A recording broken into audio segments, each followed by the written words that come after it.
What is happening, baby? Welcome back to the Huddle Chat Sports Network's very own Fantasy Football Huddle, presented by Danklyfe brand and yours truly, Dallas Clark. Today, we're discussing the players that you must add in Week 9 on the waiver wires before we get into Week 9 football action, trade talks, stardoms and situms, all the videos that will be coming this week. It starts here. We still have the Monday Night Football games to go through, and we'll discuss Monday Night Football in tomorrow's episode. But of course, as we always do, we're going to discuss the players that you can add on right now. Some of them will be able to contribute right away, and some of them are look-ahead stashes, trying to get ahead of those idiots in your fantasy football league. And without further ado, before we get started, as always, make sure you like the content if you like the video, and hit that subscriptions bar as well as that notifications bell so you always know when new content comes out. And drop down in those comments, let me know your thoughts, opinions, lineup advice, anything that you need. I like to try to get to respond to everybody's comments, and some will even be featured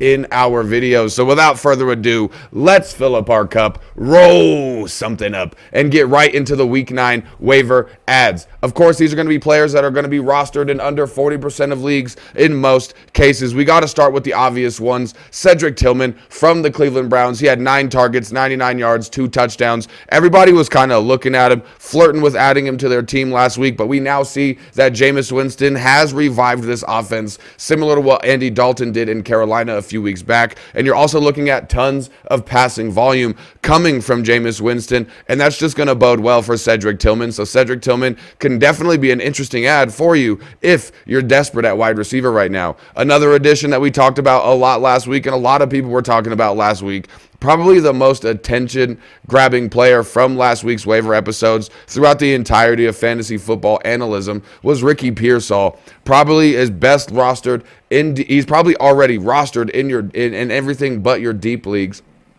But you're looking at San Francisco being on a bye this week in Week 9.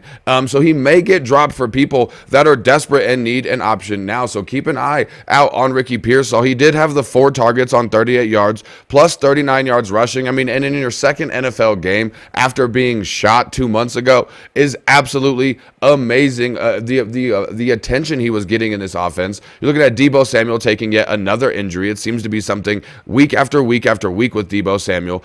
So you're looking at Ricky Pearsall potentially being able to outwork Jawan Jennings and be able to edge himself out of role in this offense that Brandon Ayuk has done for the year. Deebo Samuel is taking injuries every week or coming in sick every week, so Ricky Pearsall can definitely be a great addition. Another great addition, and we're going to kind of talk about running backs here because you're looking at the running backs. It's hard at this point of the season to go out and get a running back outside of with injury. It's hard to go get a running back on the waiver wire that you can get and start and instantaneously produce on your roster. So all of the running backs we're talking about today are basically going to be the main handcuffs that we've been talking about for the last few weeks. You're looking at Blake Corum from the Los Angeles Rams, the handcuff to Kyren Williams.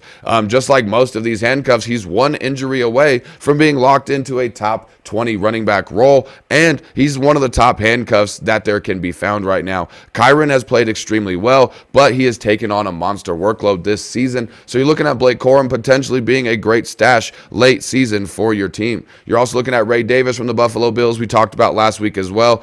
We saw him in week 6 with no James Cook, so you got a decent sample size from him without having James Cook in the lineup, and he got 23 carries, so he's going to get the attention. You want a piece of this Buffalo Bills offense, and just like anybody, if James Cook goes down, you're looking at Ray Davis being able to instantaneously produce. Next is going to be Braylon Allen, who seemed like he was going to be losing some of his work in these last few weeks, but he kind of started getting a lot more involvement in Week 8. He took 11 of the 27 running back carries in the New York Jets offense, but he's still really not playable at this current moment, but he is a top-tier handcuff. I also am looking at Kamani Vidal from the Los Angeles Chargers. You're looking at J.K. Dobbins having a significant injury history, and he may already look like he's fading from what he had started to be at the beginning of the year. J.K. Dobbins is still going strong, but you can see that we're getting to midseason. J.K. Dobbins, I think this will be the first time that he'll be able to make an entire season if he can. Kamani Vidal might be a good addition, even if they start lightening the workload for J.K. Dobbins and giving Kamani some more carries. He's the clear number 2 running back in this Chargers offense. A couple other players I want to add. One more wide receiver. We're talking about Elijah Moore from the Cleveland Browns. You're looking at Elijah Moore not really being the best addition, but seeing what we got last week, we're getting high on Cedric Tillman. I'm also cool with Elijah Moore, but I'd rather have Cedric Tillman. You're looking at him getting a team-high 12 targets, and he turned that into 8 catches and 88 yards in Week 8. He's only rostered in 1.2% of leagues, so if you're in a deep league or you really need some wide receiver help, Elijah Moore might be that guy to give you the spark that you possibly need going into Week 9 and the late season. A couple of quarterbacks we want to add. I'm looking at Matt Stafford instantaneously. Now with having Puka Nacua back, and you're looking at Cooper Kupp being healthy as well. You're looking at Matt Stafford becoming playable. He's been basically useless for your fantasy football roster. He probably hasn't been added on anybody's roster in the last 5 or 6 weeks. With Puka Nacua and Cooper Kupp back in the lineup, you're looking at him throwing for 279 yards and 4 touchdowns this week. You're looking at Matt Stafford being instantaneously a viable week-to-week streaming option that you might be able to add to your roster right now if you need some quarterback help this week. Then, of course, we need to add a tight end in here, and like I've talked about before, I like Jonnu Smith. I've talked about him since the beginning of the year. We talked about him last week. We're looking at Jonnu Smith in weeks 6 and 7. Jonnu Smith had pretty decent games, and you were wondering if it would carry over with Tua Tagovailoa back in the lineup, now feeding back to Tyreek and Jalen Waddle, and things of that nature, and this offense getting back to its more normal standpoint. You're looking at him getting 6 targets, turn that into 4 receptions in week 8. He's not getting the crazy amount of volume that he was getting in weeks 6 and 7. We're using it as an example, but you're looking at him still being heavily involved in this offense with the defenses locking in on Tyreek Hill and Jalen Waddle. It's just going to open Jonnu Smith up more this season. So I really like Jonnu Smith. Like I said, I talked about him a lot early season. He was a late tight end that I liked to stash.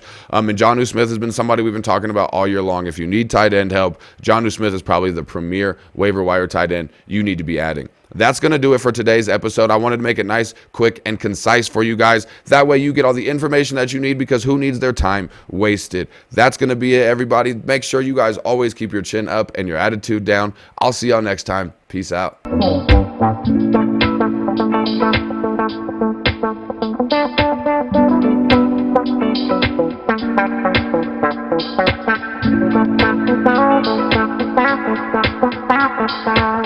Bye.